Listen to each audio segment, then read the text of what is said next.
think the idea really was to have a spiritual center. You know, we have the 4 pillars, one spiritual, to have a spiritual center of the campus, but realizing that wanting to be really inclusive and then support different spiritual journeys. So that was the idea.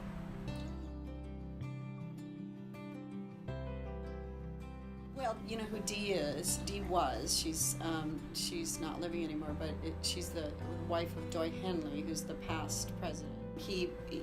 They, I think, funded that in her, in her name, in Dee's name, and they just always felt really strongly about the spiritual pillar.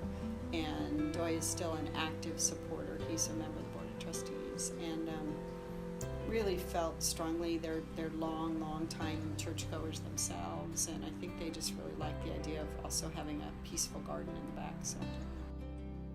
Well, I go to the Fish Interfaith Center whenever I feel stressed from my schoolwork. It's a good place. It's very calm for me to relax and meditate there.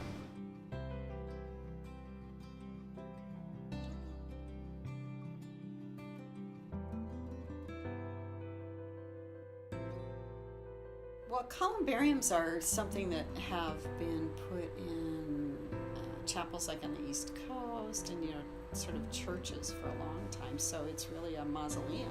It's a place where people can have their ashes put when after they die. And I think it was a really wonderful way to just keep people connected, to memorialize, certain people, but also to make sure that's just a space for many, many years to come. That's really peaceful.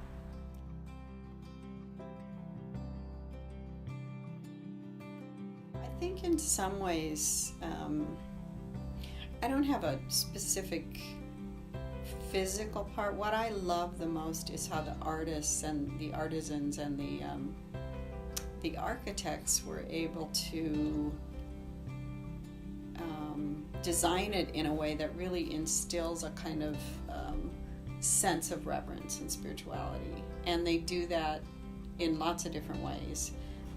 And so I just find that remarkable. I mean, the other day I was in there teaching a meditation, and I'm looking up and I'm like, there are some things in those stained glass windows or those colorful that I never noticed before. So I'm always noticing something new, and it was all very intentional on their part.